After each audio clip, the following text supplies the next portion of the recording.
Alléluia, Père Jésus.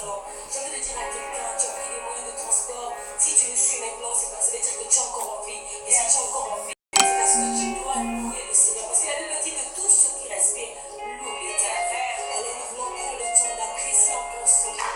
Est-ce que tu peux commencer à Alléluia, Seigneur. Dieu merci pour tout ce qu'il a fait. Dieu merci pour ses bontés. Dieu merci pour la vie.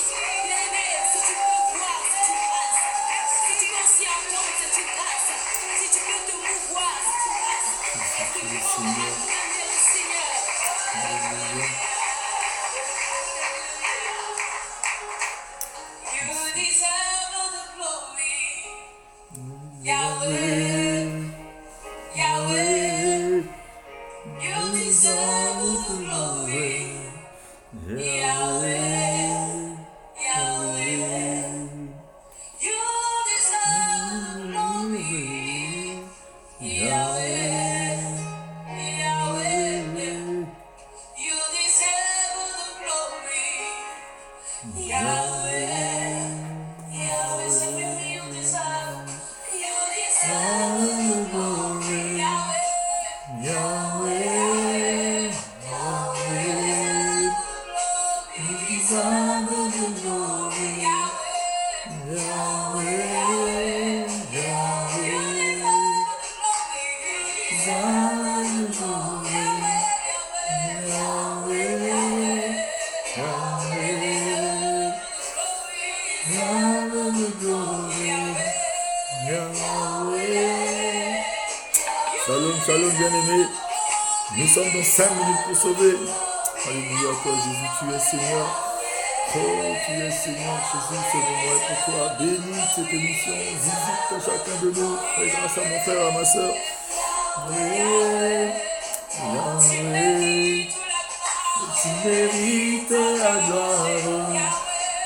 Yahweh, Yahweh, tu mérites la gloire. Yahweh, Yahweh. Alléluia, toi Jésus, tu es Seigneur.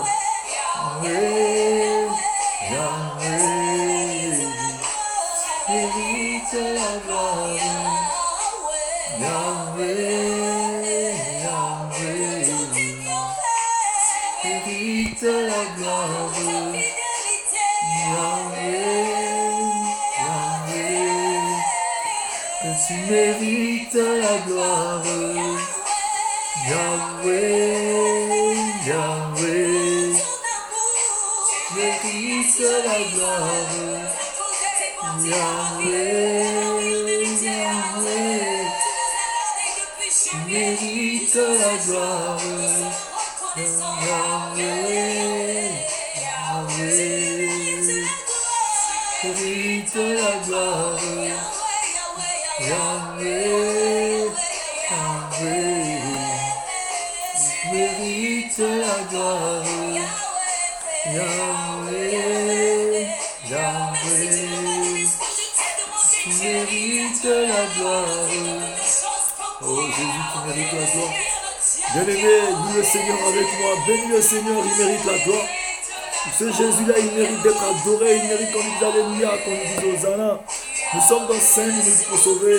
Seigneur, le souffle de vie, c'est toi qui donnes. Tu es Dieu, tu détiens la clé de la vie. Oh Seigneur Jésus, tu mérites la gloire. Tu mérites la gloire. Yahweh, Yahweh, tu mérites la gloire. Yahweh, Yahweh, tu mérites la gloire. Yahweh, Yahweh, tu mérites la gloire. Yahweh, Yahweh, tu mérites la gloire. Oui, bien-aimés, connectez-vous au maximum. Aujourd'hui, nous allons parler de la gloire de Dieu. Partage cette émission. Que le Seigneur te bénisse, toi qui es derrière ton téléphone, derrière ton ordinateur, dans ce message. Ce moment est merveilleux. Commence à regarder dans ton cœur. dans tes pensées. Regarde un peu comment ce Dieu-là est grand, il est puissant, il mérite la gloire. Il n'y a aucun Dieu comme lui. Oh Jésus, tu es Seigneur. Yahweh, Yahweh, tu mérites la gloire. Yahweh, Yahweh. Alléluia. Réalise tout ce qu'il a fait pour toi. Nous allons entrer dans cette émission, c'est un pour sauver. Je vais prier pour tout un chacun de nous. Vous qui êtes derrière votre téléphone, derrière votre ordinateur en train de suivre ce message. Car aujourd'hui, nous allons parler de quelque chose d'important. Nous allons finir ce message, ce thème que nous avons. Est-ce que peut-on provoquer la présence de Dieu? Oui, c'est possible, bien-aimé. Je vais prier. Éternel Père de gloire, Père très saint, je remets ce moment à toi. Je remets toute personne derrière son téléphone, derrière son ordinateur en train de suivre ce message. Bénis, Seigneur, ta parole, Jésus de Nazareth. Descends par ta puissance, visite tout un chacun de nous. Visite toute personne qui suit ce message en ce moment. Oh, Père de gloire, tu es merveilleux, tu mérites toute la gloire. Nous t'adorons, nous te bénissons. Que tout soit rien que pour ta gloire dans ce moment que nous te présentons au nom de Jésus. Nous avons ainsi prié. Amen. Amen, mon frère, amen, ma soeur. Nous sommes dans 5 minutes pour sauver. C'est votre émission. C'est mon émission. Nous étions en train de parler dernièrement de la présence de Dieu. Nous avons dit, est-ce possible de provoquer la présence de Dieu? Alléluia, mon frère, ma soeur, toi qui m'écoutes. Nous savons que Dieu est vivant. Il est un Dieu vivant. Nous ne le voyons pas, il n'a pas été créé. Mais il est partout, il a tout fait par sa main. C'est lui qui a tout créé. Même le diable, celui qui influence le monde aujourd'hui, c'est Dieu qui l'a créé. Dieu a tout créé. Aujourd'hui, mon frère, ma soeur, vous savez que il y a une chose que l'être humain ne peut pas maîtriser, c'est la mort et la vie. C'est-à-dire que Dieu seul qui détient la clé de la mort et la clé de la vie. Aujourd'hui, mon frère, ma soeur, j'aimerais parler à quelqu'un qui est derrière son téléphone, qui est derrière son ordinateur en train de suivre ce message. J'aimerais te dire ceci, que ton Dieu, il est vivant et il est puissant. Il a la capacité de te faire du bien. Il a la capacité de te sauver de ta situation. Mais il a juste besoin que tu reviennes à lui. Le seul bémol aujourd'hui avec les enfants de Dieu, c'est que ils n'arrivent pas tellement à croire en Dieu. Nous n'arrivons pas tellement à croire en ce Dieu-là. C'est-à-dire que croire que Dieu est puissant et qu'il est vivant et qu'il détient toutes choses. Lorsque nous sommes devant les situations difficiles, lorsque les choses deviennent bizarres dans nos vies, nous commençons même à trébucher. Mais aujourd'hui, j'aimerais donner l'assurance à quelqu'un, mon frère, ma soeur, que depuis le jardin d'Éden jusqu'à maintenant, le Seigneur a toujours cherché à être en communion avec l'homme. Il a toujours cherché à être en parfaite symbiose avec l'homme parce qu'il a créé l'homme de sa main et il t'aime, mon frère, ma soeur. Il aime tout le monde, il veut faire du bien à tout le monde. Toi qui me suis aujourd'hui, le Seigneur, il t'aime, il veut te faire du bien. Si tu es là derrière ton téléphone, derrière ton ordinateur, bénis le Seigneur maintenant, rends grâce à ce Dieu maintenant parce qu'il est puissant. Nous allons entrer dans notre thème, le thème sur lequel nous sommes en train de parler depuis la dernière fois. Nous allons finir aujourd'hui sur est-ce que peut-on provoquer la présence de Dieu? Je vais dire à quelqu'un, oui, on peut provoquer la présence de Dieu. Nous allons courir derrière la montre.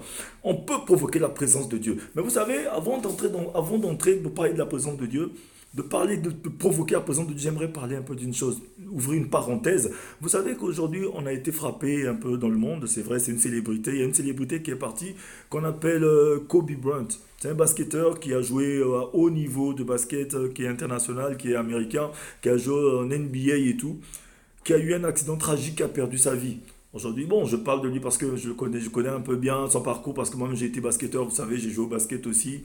Dans mon pays, j'ai joué au basket aussi, j'ai des championnats, et puis ça fait que dans le milieu du basket, aujourd'hui, les gens sont frappés, sont touchés un peu, malgré que bon, on n'est pas américain, mais c'est un être humain qui a perdu la vie. Alléluia, mon frère, ma soeur, c'est un être humain. Dieu l'a créé lui aussi. Aujourd'hui, c'est pourquoi j'aimerais parler un peu à quelqu'un. Nous ne connaissons pas ni le jour ni l'heure. Aujourd'hui, cet homme qui est décédé, je crois que cet homme qui a perdu la vie aujourd'hui, je ne connais pas sa relation avec son Dieu, mais je sais juste une chose, qu'il est une créature du Seigneur, c'est le Seigneur qui l'a créé lui aussi. Aujourd'hui, il est parti, il y a sa famille qui est en train de pleurer. Il y a sa femme qui est en train de pleurer, il y a ses enfants qui sont en train de pleurer parce qu'il est parti, pendant ce tragique accident, il est parti avec sa fille aussi. Vous savez, ça veut dire que ça fait du mal. Un homme qui est décédé comme ça, tragiquement, à 41 ans seulement, qui a tout gagné, il a tout eu, je peux dire. Je crois qu'il n'a rien à envier d'un chef d'État, il n'a rien à envier à un ministre ou à qui que ce soit parce qu'il a tout. Il a l'argent, il a les moyens, il a tout, il vit bien. Alléluia. Mais aujourd'hui, mon frère, ma soeur, j'aimerais juste rappeler à quelqu'un Que nous sert-il de gagner le monde si on perd notre âme? Est-ce que tu as préparé ton lendemain? Parce que vous savez que la seule chose que l'homme n'a pas le pouvoir d'annuler, c'est la mort. Presque personne ne peut annuler la mort, mon frère, ma soeur. Il n'y a que Dieu seul qui détient la clé de la vie, la clé de la mort. Il n'y a que Dieu seul qui a le pouvoir de blesser, de guérir, d'élever, d'abaisser, de donner la vie et d'enlever la vie. Aujourd'hui, mon frère, ma soeur, le Seigneur aimerait attirer notre attention. Nous sommes un peuple averti. Regardez un peu cet homme-là qui était à la télé hier. Juste à la télé hier, quelques heures plus tard, on apprend qu'il est décédé. Alléluia. Mon frère, ma soeur, personne n'a la clé de la vie, si ce n'est que Dieu. Personne n'a la clé sur la mort, si ce n'est que Dieu. Personne n'a le monopole de la vie, mon frère, ma soeur. Parce que si tout le monde, ceux qui avaient beaucoup d'argent, pouvaient acheter la vie, je crois que beaucoup ne devaient pas être décédés. Beaucoup ne pouvaient pas mourir. Mais personne ne connaît ni le jour ni l'heure. Mais aujourd'hui, mon frère, ma soeur, j'aimerais parler à quelqu'un aujourd'hui. Si j'ai touché, j'ai touché cet aspect, c'est essayer d'attirer notre attention. Vous savez que le malheur frappe à la porte de tout le monde. Dans toutes les familles aujourd'hui, on a tous perdu un être très cher. Mais on n'a pas la maîtrise sur la mort ni sur la vie. Il n'y a que Dieu seul. C'est pourquoi le Seigneur aimerait que nous puissions préparer notre éternité. Notre éternité appartient à Dieu. Parce que d'ici demain, d'ici même jusqu'à ce soir, au cas où quelque chose se passe, on va passer notre éternité où? Parce que vous savez, l'être humain que Dieu a créé avec sa main ne meurt pas. On ne meurt pas, mon frère, ma soeur. On ne meurt pas, bien-aimé, tu ne meurs pas, tu ne mourras pas, tu vivras. Mais le problème est que tu vivras, mais tu raconteras les œuvres là où? Parce que soit tu resteras en vie, mais en enfer, ou soit avec Dieu. Il n'y a que deux juridictions, celle de Dieu et celle du malin. Mais mon frère, ma soeur, le Seigneur nous tend encore cette perche de préparer non seulement notre éternité. Notre éternité appartient à Dieu. Le Seigneur t'aime, il m'aime aussi. C'est pourquoi aujourd'hui, il tire la sonnette d'alarme. Avec les catastrophes naturelles, avec les choses qui se passent autour de nous, pour que nous puissions faire attention à nous, nous puissions vérifier notre robe. Jésus-Christ est à la porte, il est en train de frapper à la porte. Aujourd'hui, il est bien beau, on peut se marier, on peut vivre, on peut boire de l'alcool, on peut s'amuser, nous sommes encore jeunes. Mon frère, ma soeur, tu te dis que tu es jeune. Non, la parole de Dieu c'est pour les pauvres, c'est pour les rouges, c'est pour les noirs, c'est pour les blancs, c'est pour ceci. Mon frère, ma soeur, le Seigneur est à la porte en train de frapper. Si tu écoutes cette parole encore aujourd'hui, ça veut dire que le Seigneur veut que tu changes ton histoire. Il veut que tu penses un peu à Jésus. Accepte Jésus dans ta vie. Aujourd'hui, mets ta vie en ordre. Fais attention à toi. Tu ne connais pas ni le jour ni l'heure. Cet homme qui est décédé aujourd'hui, tout le monde est en train de faire ce deuil mondial. Mais lui-même, il ne savait pas que ça devait se passer comme ça. Il était dans la fleur de l'âge, il était en train de jouer un peu, il était dans pleine célébration. Regardez un peu, il est parti aujourd'hui. Le monde est frappé par ça. Mais nous, préparons-nous pour demain. Personne ne connaît ni le jour ni l'heure. Mon frère, ma soeur, tu te dis tu es jeune, tu te dis tu es encore beau, tu es fort, tu es ceci. Mais prépare-toi. Personne n'a le monopole sur la vie et sur la mort. Si le Seigneur permet que tu écoutes cette parole aujourd'hui, il veut que tu mettes ta vie en ordre. Fais attention au péché, fais attention à tout ce qui se passe autour. Mais aujourd'hui, j'aimerais vous informer de quelque chose de très important. Que c'est possible de provoquer la présence de Dieu. Parce que si aujourd'hui, nous voyons bien dans la Bible, si les hommes ont pu provoquer la colère de Dieu, ça veut dire qu'on peut aussi provoquer la présence de Dieu. On peut provoquer la bonté de Dieu. La parole de Dieu nous dit que la bonté de Dieu, elle est inépuisable. Elle se renouvelle tous les matins pour ses enfants. Dieu, c'est un Dieu bon. Dieu n'est pas un Dieu qui est tout le temps fâché, un Dieu qui est tout le temps mécontent, frustré, qui attend seulement ses enfants dans un coin de rue pour leur faire du mal. Non, mon frère, ma soeur. Aujourd'hui, Dieu sait que nous sommes juste ignorants. C'est pourquoi il dit, sans tenir compte de nos temps d'ignorance, il appelle tout le monde à la repentance. Il sait seulement que nous sommes ignorants. Le péché que tu es en train de faire, Dieu n'est pas fâché contre toi, mais il veut seulement que tu reviennes. Peut-être que tu mènes une mauvaise vie. Il n'est pas tard. On peut toujours abandonner et revenir. Parce que vous savez que le Seigneur veut toujours se rapprocher de nous. Il veut toujours être avec nous. Lorsqu'il nous voit vivre dans cette désolation, vivre dans ce péché, c'est la cause pour laquelle même Jésus-Christ est venu ici-bas. Lorsque nous allons dans le livre de Ésaïe 53, à partir du verset 6, on voit que la parole de Dieu nous dit, nous étions tous errants comme des brebis. Mais Jésus-Christ est venu à cause de ça, de cette errance-là. L'être humain errant, il croit qu'il a l'argent, il croit qu'il a les moyens, il a le pouvoir, il a l'autorité, mais il est errant, il n'a pas Jésus. Tant que tu n'as pas Jésus, c'est l'espérance trompeuse, c'est l'errance totale. Alléluia, nous étions tous errants, nous sommes des brebis mais errantes parce qu'il n'y a personne pour nous diriger. Le Seigneur veut guider ta vie, il veut conduire ta vie.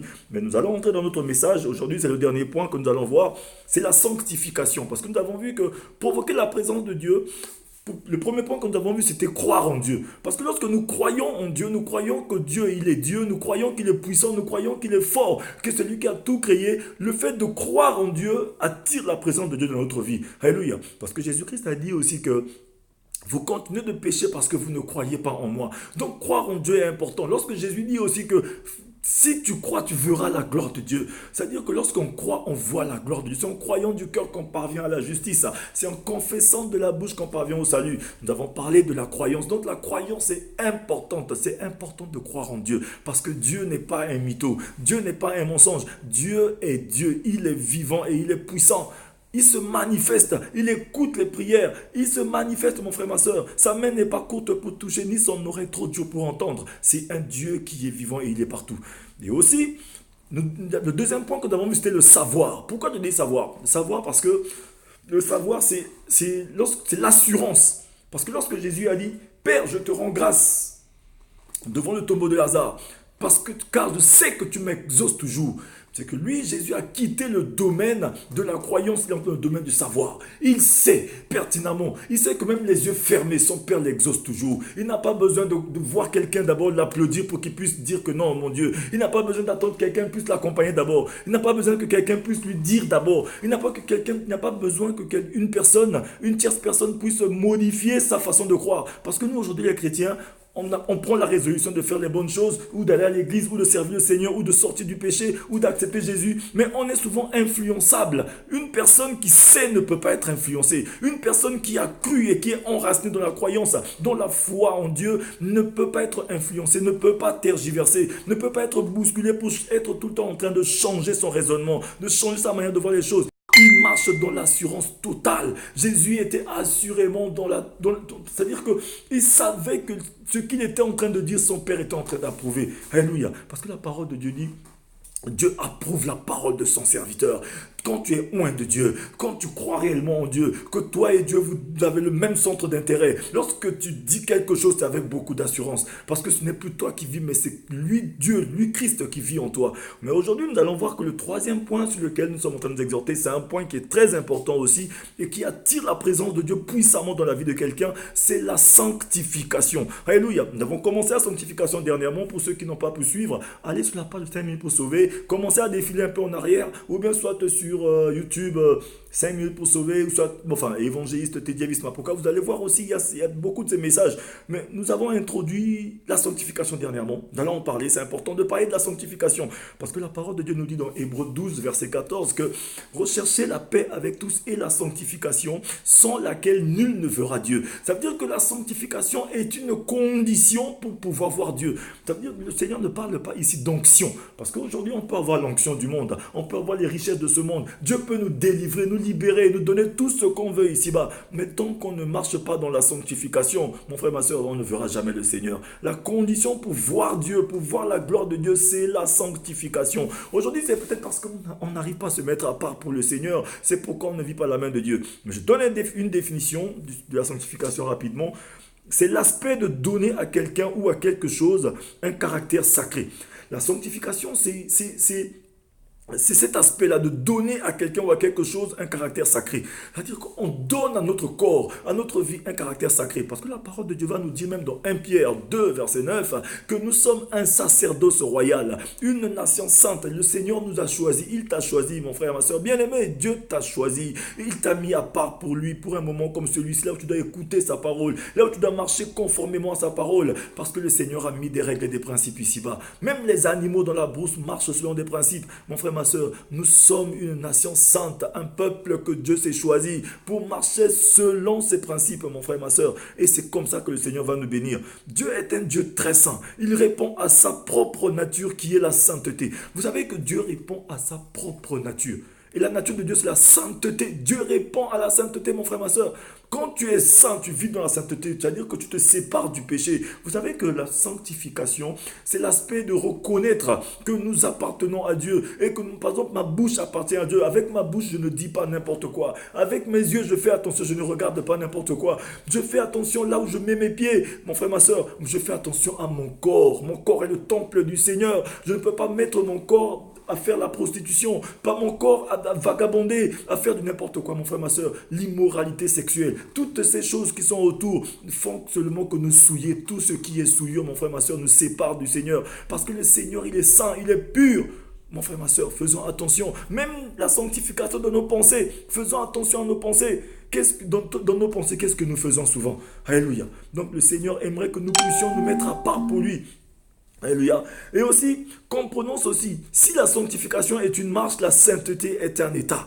C'est-à-dire que si la sanctification est une marche de tous les jours, c'est-à-dire que c'est un processus que nous avons enclenché, la sanctification, de nous mettre à part, de commencer à nous séparer des mauvaises choses, nous séparer du mensonge, du vol, des critiques, de la haine, de toutes ces choses ici-bas qui nous empêchent de vivre la gloire de Dieu. Mon frère, ma soeur, quand tu te sanctifies, tu fais attention à toi, tu vérifies ta robe, tu vérifies ton comportement. C'est comme si tu te mettais devant un miroir. Tu fais attention à tout, mon frère, ma soeur. Parce que le plus souvent, les chrétiens ne font plus attention. Alléluia. Excusez-moi.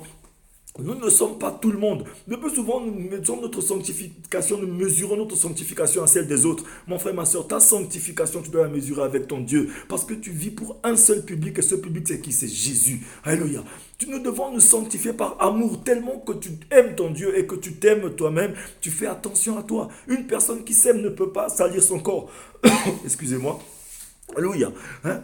C'est-à-dire que Dieu répond à sa nature de sainteté, parce que lorsque tu te mets à part, c'est que tu as la nature de Dieu qui est en toi, qui commence à reprendre surface. Parce que Dieu, lorsqu'il nous a créés, il a mis en nous sa nature. La nature de Dieu en nous, c'est la bonté, la fidélité, la justice. Lorsque nous commençons à nous mettre à part, nous commençons à appeler Dieu petit à petit dans notre vie. Chaque fois que tu commences à te détacher d'un péché, commences à te détacher d'un péché qu'on appelle un péché mignon que tu aimes beaucoup, tu commences à te rapprocher du Seigneur. Le Seigneur se rapproche aussi de toi. C'est pourquoi la parole nous dit: humiliez-vous devant le Seigneur. Il a dit: fuyez le péché, et le péché finira par vous fuir. Approchez-vous du Seigneur et il s'approchera de vous davantage.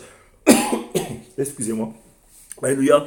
Donc nous voyons, car on ne se sanctifie pas dans le vide, mais on se sanctifie pour ressembler à Dieu. Lorsque tu te sanctifies, c'est pour ressembler à Dieu, mon frère, ma soeur, afin que l'Éternel puisse s'identifier à nous et qu'il commence à opérer dans notre juridiction. Si tu veux que le Seigneur vienne opérer dans ta juridiction, commence à te mettre à part pour appeler Dieu, attirer sa gloire dans ta vie. Aujourd'hui, nous vivons souvent dans l'apparence trompeuse, nous vivons un peu dans le péché, mais comme le Seigneur ne m'a pas encore touché. Mais le problème, mon frère, ma soeur, tu ne peux pas vivre indéfiniment dans le péché. Non, parce que le Seigneur ne t'a pas encore tapé, il ne t'a pas encore giflé, tu n'as pas encore reçu une chicotte du Seigneur. Mais on ne peut pas se sanctifier par peur, on se sanctifie par amour. Mon frère, ma soeur, le Seigneur a pitié de nous. C'est pourquoi il nous appelle à la sanctification. Il nous appelle à... C'est pourquoi la parole nous dit, la parole que j'étais en train de dire tout à l'heure, que la sanctification, si elle est une marche, la sainteté doit être un style de vie.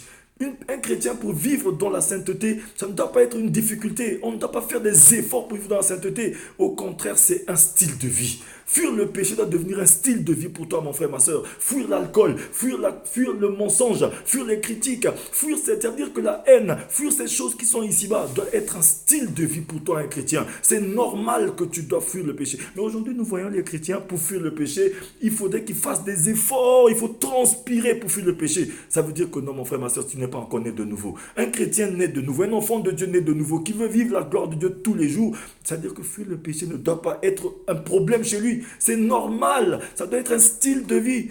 Alléluia, mon frère, ma soeur. C'est pourquoi j'en viens.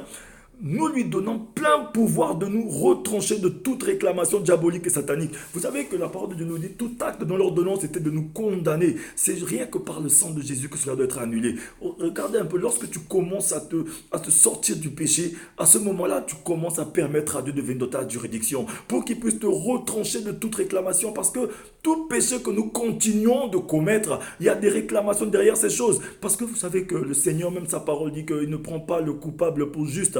Quand tu commets un péché, il y a des conséquences à ces péchés. C'est pourquoi il faut sortir très vite du péché. Alléluia, mon frère, ma soeur. Dieu, lui, il peut te pardonner. Mais les conséquences du péché peuvent venir te détruire et détruire ta vie, mon frère, ma soeur. Faisons attention à ce que nous faisons tous les jours. Sanctifions-nous, mettons-nous à part. Fouillons le péché, rapprochons-nous du Seigneur. C'est très important. Alléluia. La sanctification, c'est pas le m'as-tu vu, comme les pharisiens. On se sanctifie par amour et non par peur. C'est pas le m'as-tu vu. Aujourd'hui, les chrétiens, ils croient que la sanctification, c'est le m'as-tu vu. Pour montrer à tout le monde que je suis saint, il se fait beau, bien habillé, propre. Non, c'est pas ça. La sanctification, c'est l'aspect intérieur. C'est le respect de Dieu. C'est lorsqu'on se respecte nous-mêmes, notre corps. On respecte tout ce qu'on fait pour le Seigneur. On fait attention à nous. Mais on ne le fait pas comme les pharisiens. Parce que vous savez, Jésus, lorsqu'il était venu ici-bas, il était venu mettre la différence entre le pharisianisme et l'évangile. C'est pas le pharisianisme de montrer aux gens que je suis propre, je suis pur, je suis plus saint que tout le monde. On ne peut pas être plus saint que tout le monde, c'est impossible. Il y a un seul esprit qui fait tout en nous tous. Mon frère, ma soeur, la sanctification n'est pas le pharisianisme pour montrer aux gens que je suis saint alors qu'à l'intérieur c'est la pourriture. Mon frère, ma soeur, faisons attention. Alléluia. Le Seigneur aimerait que nous puissions nous mettre à part. Ce n'est pas le m'as-tu vu. La sanctification, c'est un aspect intérieur. C'est une relation avec le Seigneur. Lorsqu'on rentre chez soi, on commence à se poser la question, est-ce que je suis une bonne personne? Parce que le plus souvent, on montre aux gens qu'on est bien, mais lorsqu'on rentre chez nous, on pleure. On sait personnellement que tout ce qu'on a à la maison, c'est fruit du vol, c'est fruit du mensonge. Même le mariage qu'on tient aujourd'hui, c'est fruit du mensonge. Tout ce qu'on tient, le travail, tout fruit du mensonge. Fruit des mélanges, de fraude, de tricherie. Sortons de là, mon frère, ma soeur. Le Seigneur veut venir dans notre vie. Il veut nous bénir. C'est un Dieu qui est jaloux, mon frère, ma soeur.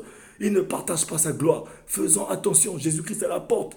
Mettons-nous à part. La seule condition pour voir le Seigneur vivre la gloire de Dieu, c'est la sanctification, sans laquelle nul ne verra le Seigneur. Alléluia. Mais il y a deux façons de se sanctifier. On peut se sanctifier soi-même ou soit le Seigneur peut nous demander de nous sanctifier, de nous mettre à part. Mais se sanctifier soi-même, c'est lorsque nous, hommes, venons vers Dieu pour lui présenter notre incapacité. Parce que te sanctifier toi-même, c'est lorsque tu viens à Dieu, tu présentes ton incapacité à marcher dans la droiture. Parce que souvent, nous voulons marcher dans la droiture, mais on n'arrive pas. Mais tu viens vers le Seigneur, tu dis, Seigneur, je n'arrive pas. Alléluia. C'est comme ça qu'on attire Dieu. En toute humilité, venons à Dieu, présentons à lui nos faiblesses. Dis Seigneur, je veux me sanctifier. Je veux abandonner l'alcool. Je veux abandonner le mensonge. Je veux abandonner les femmes. Je veux abandonner les hommes. Je veux abandonner la débauche, les sorties nocturnes. De tout ce que je suis en train de faire, je veux abandonner les fétiches. Mais je n'arrive pas. Je veux abandonner les gris-gris. Mais je n'arrive pas. Seigneur, donne-moi la force. C'est pourquoi la parole de Dieu nous dit, soumettez-vous entièrement à Dieu afin de résister au péché. Si tu veux résister au mal, imaginez-vous qu'à chaque fois que vous avez voulu faire vous-même, vous êtes tombé. Mon frère, ma soeur, soumets-toi à Dieu. Dis, Seigneur, je ne peux pas. Alléluia. Viens dans cette situation. Présente-lui la situation. Il a dit, si mon peuple est sur qui invoquer mon nom, s'il s'humilie, reconnaît son péché, confesse son péché, je lui pardonnerai son péché. Je lui guérirai son cœur. Alléluia. Guéris ton cœur. Il va guérir ton cœur, ton âme et ton esprit. Et il va t'exaucer des cieux, mon frère, ma soeur. Le Seigneur veut te bénir. Mon frère, ma soeur. Le Seigneur veut te bénir, veut te faire du bien. C'est pourquoi nous allons voir que nous présentons notre incapacité de marcher dans la droiture, à respecter ses commandements, à vivre sans le péché. C'est une incapacité que tout être humain a. Sans le Seigneur, tu vas essayer, mais tu vas toujours tomber. Alléluia. C'est pourquoi nous allons voir que pouvoir lui demander de nous sanctifier lui-même. Pour ceux qui vont lire, vous allez lire dans 1 Thessaloniciens 4, qui nous dit ceci, car nous n'avons pas été appelés à l'impureté, mais plutôt à la sanctification. Alléluia, mon frère, ma soeur. Nous, le Seigneur ne nous a pas appelés à l'impureté, mais il nous a appelés à la sanctification. Il nous a appelés à marcher dans la droiture. Il nous a appelés à marcher correctement. Alléluia, mon frère, ma soeur.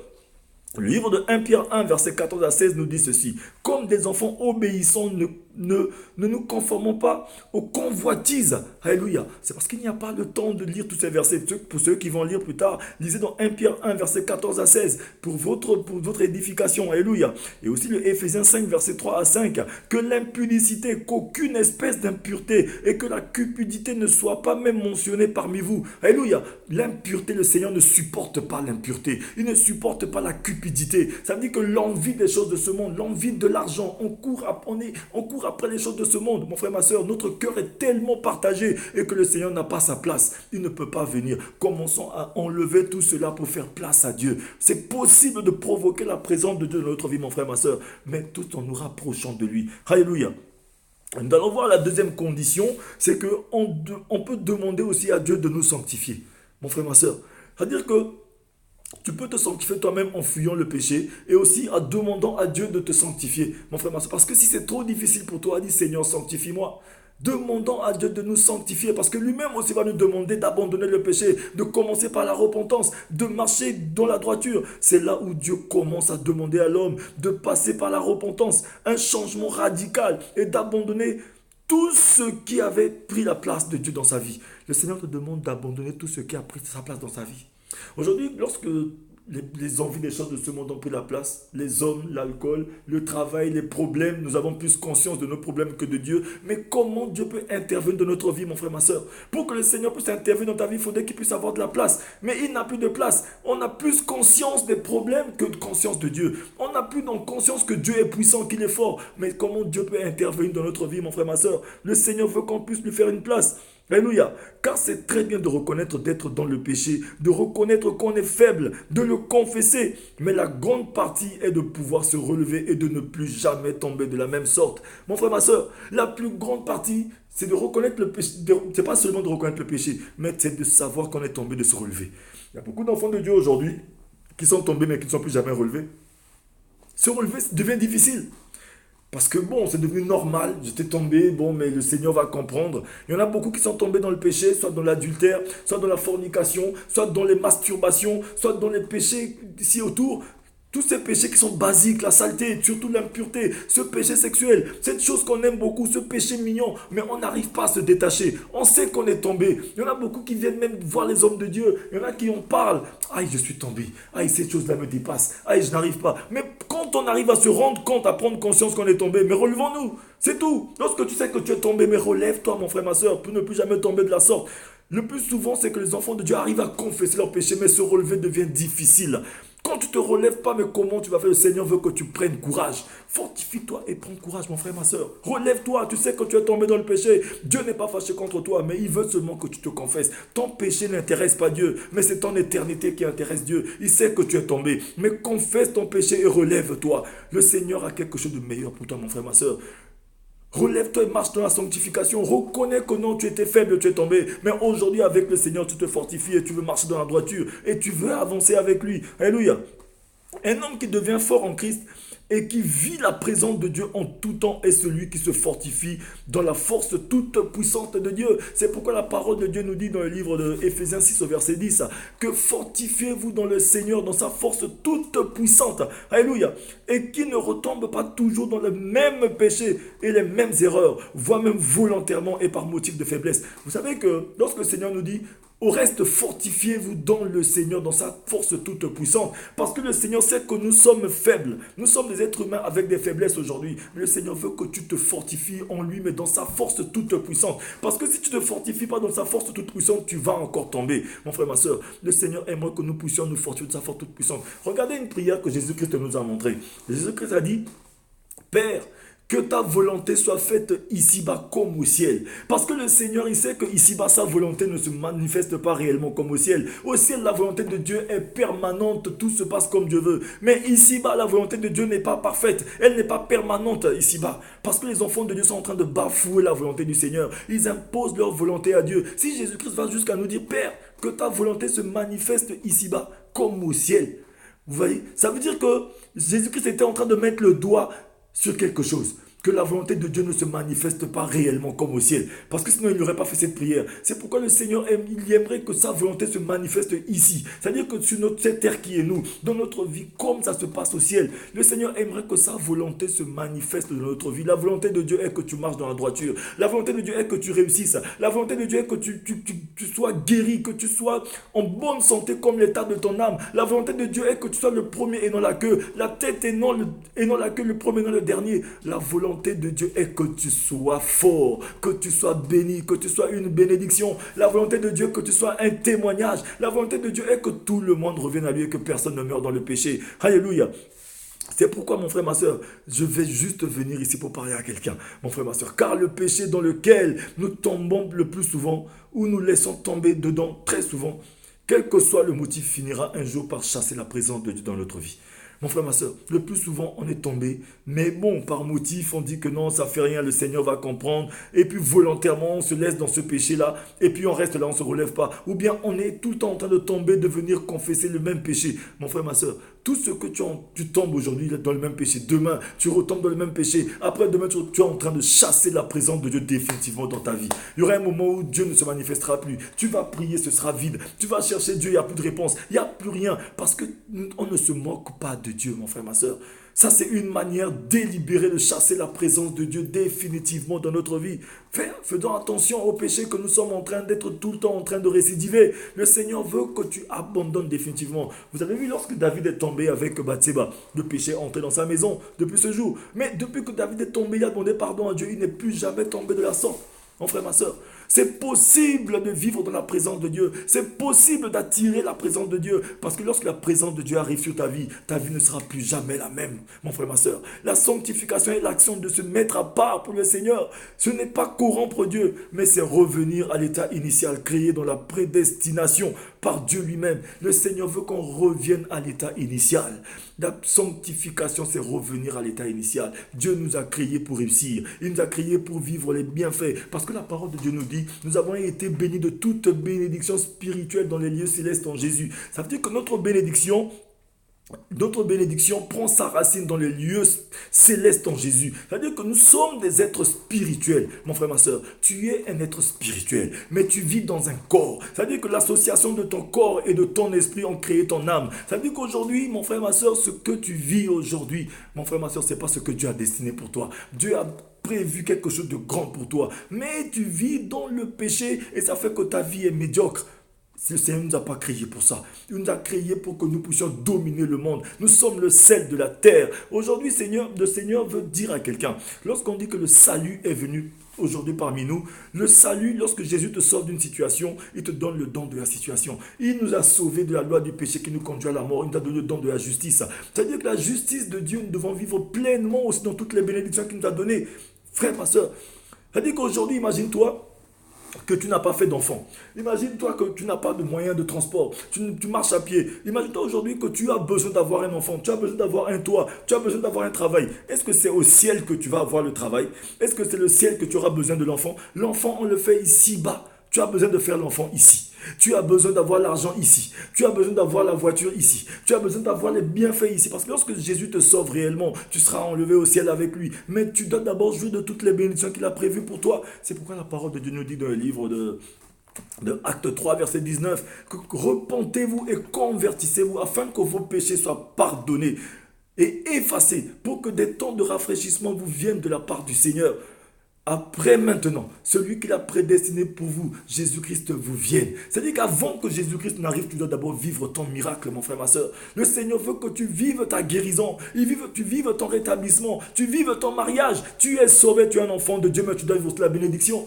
Nous devons être équilibrés et complets, parce qu'aujourd'hui, on peut prêcher la parole de Dieu, on prêche réellement le salut, on prêche que les enfants doivent être sauvés, mais être sauvés aussi de la pauvreté, sauvés aussi de la maladie, sauvés aussi de toutes ces choses qui sont ici-bas, parce qu'on vit ici-bas, mon frère, ma soeur. Tu es sur la terre des vivants. Donc, un enfant de Dieu qui est vivant doit être béni, doit briller, doit être propre, doit être bien, doit pas être la risée de tout le monde, doit pas être un mendiant. Le roi David a dit, depuis que j'étais petit jusqu'à j'ai grandi, je n'ai jamais vu un juste mendier sans pain. Mais pourquoi aujourd'hui les enfants de Dieu sont des mendiants? Quand tu invoques réellement ton Dieu dans ta situation, mon frère, ma soeur, il doit venir te secourir. Il a dit, invoque-moi au jour de la détresse, je te répondrai. Invoquer Dieu, c'est vivre dans la sainteté. Invoquer Dieu, c'est marcher dans la droiture. C'est abandonner le péché. C'est possible d'abandonner. Il y en a beaucoup qui disent que, aïe, mais si j'abandonne, je vais faire comment? Le Seigneur, c'est sans condition. Il veut que tu abandonnes d'abord. On ne peut pas conditionner Dieu. Mais aujourd'hui, mon frère, ma soeur, si tu as écouté la voix du Seigneur, je vais prier avec toi. Le Seigneur veut te faire du bien. Je vais m'arrêter là. Je suis allé un peu loin, j'ai pris votre temps. Mais nous sommes dans 5 minutes pour sauver. La sanctification sans laquelle nul ne verra le Seigneur. Le Seigneur veut te faire du bien. Je veux dire à quelqu'un aujourd'hui, si tu as écouté la voix du Seigneur, n'endurcis pas ton cœur. Personne ne connaît ni le jour ni l'heure où le Fils de l'homme reviendra. Personne ne connaît son lendemain. Personne n'a le monopole de la mort ni de la vie. Il n'y a que Jésus-Christ seul. Regardez un peu autour de nous tous ceux qui avaient... Ces grands de ce monde qui avaient de l'argent, qui ont les moyens, qui ont tout, qui ont roulé les belles voitures, qui ont tout acheté, qui ont tout. Tous les jours à la télé, nous voyons, ils sont partis. À la radio, dans nos familles, nous avons tous vu. Est-ce qu'ils sont partis avec quoi? Avec rien du tout. Est-ce que lorsque nous allons peut-être dans les cérémonies mortuaires, est-ce qu'on a déjà vu quelqu'un partir ou bien attaché peut-être derrière le corbillard de quelqu'un, peut-être sa richesse, ses diplômes, ses moyens, tout ce qu'il a? Mon frère, ma soeur, tout ce que nous avons n'est que vanité. Mais le Seigneur doit nous bénir aussi. Mais j'aimerais dire à quelqu'un, change ta vie, change ta manière de marcher. C'est possible, si tu écoutes encore ce message, c'est que le Seigneur veut te faire du bien. Nous sommes dans 5 minutes pour sauver, c'est votre émission, c'est mon émission aussi. Je vais m'arrêter ici, mais j'aimerais dire à quelqu'un que Dieu ne t'a pas abandonné, il est avec toi. C'est possible de provoquer la présence de Dieu pour qu'elle nous fasse du bien. Je vais prier avec toi, que le Seigneur te fasse du bien. Ferme les yeux là où tu te trouves, je vais prier. Éternel Père de gloire, Père très saint, je te rends grâce et je te bénis. Tu es un Dieu d'amour, tu es celui-là qui ne change pas, tu es le maître des temps et des circonstances. Tu aimes ton peuple, Seigneur. Tu nous as donné ce message afin de nous faire du bien. Bénis ton peuple, bénis toute personne qui a reçu ce message, toute personne qui n'a pas la capacité de prendre la bonne décision, donne la force de prendre la bonne décision maintenant au nom de Jésus. De sortir du péché, de sortir de cette chose qui l'empêche de vivre ta gloire. Descends ta gloire sur la vie de tes enfants parce que tu veux que tout le monde soit sauvé. Seigneur, bénis mon frère, bénis ma soeur, bénis cette émission. Nous t'avons ainsi prié au nom de Jésus. Amen. Amen mon frère, amen ma soeur. Que le Seigneur te bénisse. Nous sommes dans 5 minutes pour sauver. Shalom, shalom, shalom.